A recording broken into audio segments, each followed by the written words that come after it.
देश 15 अगस्त 1947 को आज़ाद हुआ था। आज का दिन बहुत ही महत्वपूर्ण दिन है, क्योंकि आज ही के दिन हम उन महान स्वतंत्रता सेनानियों, नेताओं, क्रांतिकारियों को याद करते हैं जिन्होंने हमारे बेहतर भविष्य के लिए अपने जीवन की कुर्बानी दी। दोस्तों, आज़ादी हमें यूं ही नहीं मिली है।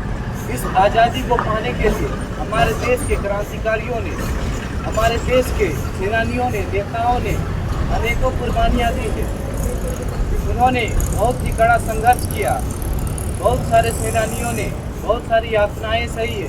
किसी को काली पानी की सज़ा हुई, तो किसी को फांसी की सज़ा हुई, तो किसी ने अपने सीनों पर गोलियों की बौछार सही है।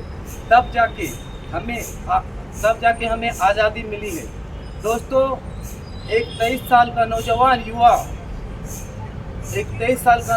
युवा जब देखता है अपने भारत देश के लोगों के हालातों को कि किस तरह अंग्रेजी सरकार, अंग्रेजी हुकूमत भारत के लोगों के ऊपर शोषण करते हैं, तब वह 23 साल का नौजवान युवा अपने दिल में ठान लेता है कि अंग्रेजों को अपने देश से बाहर भगाना है। वह 23 साल का नौजवान अपनी पढ़ाई लिखाई छोड़ करके भारत नौजवान सभा का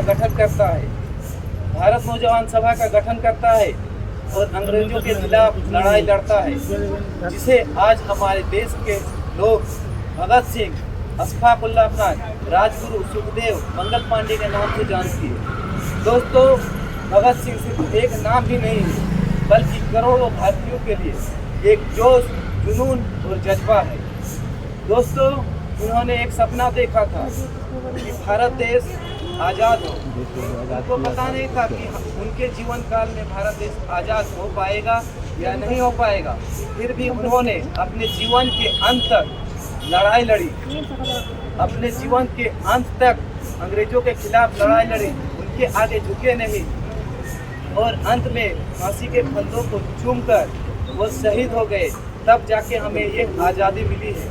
दोस्तों, सुभाष चंद्र बोस ने भारतीय लोगों से कहा, इस दुनिया में कुछ भी आसानी से नहीं मिलता है और आज़ादी के लिए हमें बलिदान देना होगा, हमें शहादत देनी होगी। उन्होंने भारतीय लोगों से कहा, तुम मुझे खून दो, मैं तुम्हें आज़ादी दूंगा। तब जाके सारे भारतीय लोगों ने मिलकर अंग्रेजों के खिलाफ लड़ाई लड़ी, तब जाके हमें ये आज़ादी मिली है। दोस्तों, गांधी जी एक महान लीडर थे, जिन्होंने हमें अहिंसा, सत्याग्रह के असरदार तरीकों के बारे में हमें बताया। दोस्तों, गांधी जी ने अहिंसा का रास्ता अपनाकर हमें एक सही रास्ता दिखाया और भारतीय लोगों को एकजुट करके स्वतंत्रता संग्राम में सम्मिलित किया। आज कुछ लोग कहते हैं कि गांधी जी, आज अक्सर सुनते हैं कि लोग कहते हैं कि कमजोरी का नाम महात्मा गांधी, लेकिन दोस्तों ऐसा नहीं है। आपको मैं बताता चलूं, कमजोरी का नाम महात्मा गांधी नहीं है, बल्कि ताकत का नाम महात्मा गांधी है। जिस दौर में भारत गुलाम था, उस समय अंग्रेज भूख डालो और राज करने की नीति अपनाकर हिंदू, मुस्लिम, सिख, ईसाई आपस में लड़ाकर हिंदुस्तान पे राज करती थी। उस दौर में हिंदू समाज में लोअर कास्ट, अपर कास्ट, ऊंच नीच भेदभाव थी। उस दौर में महात्मा गांधी जी सबको एक साथ एकजुट करके स्वतंत्रता संग्राम के प्रोग्राम में सम्मिलित करते हैं और आज़ादी के लड़ाई के लिए लड़ते हैं।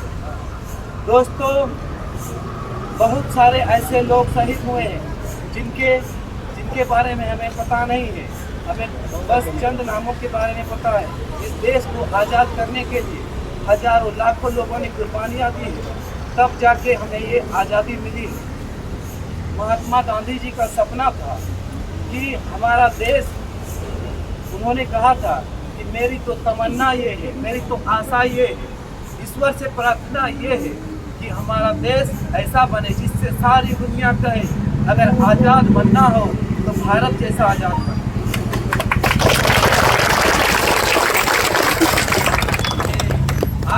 जिम्मेवारी हमारी है कि इस देश को आगे बढ़ाने की जिम्मेवारी हमारी है। आज हमें चाहिए अपने देश के लिए अपने से जितना हो पाए उतना देश के लिए मरना मिटना चाहिए। इतना कहकर मैं अपने वाणी को विराम देता हूँ। जय हिंद, जय भारत। भारत माता की जय। भारत माता की जय। सुभाष चंद्र बोस की अमर। महात्मा गांधी की अमर। शहीद आजम भगत सिंह अमर। अमर है।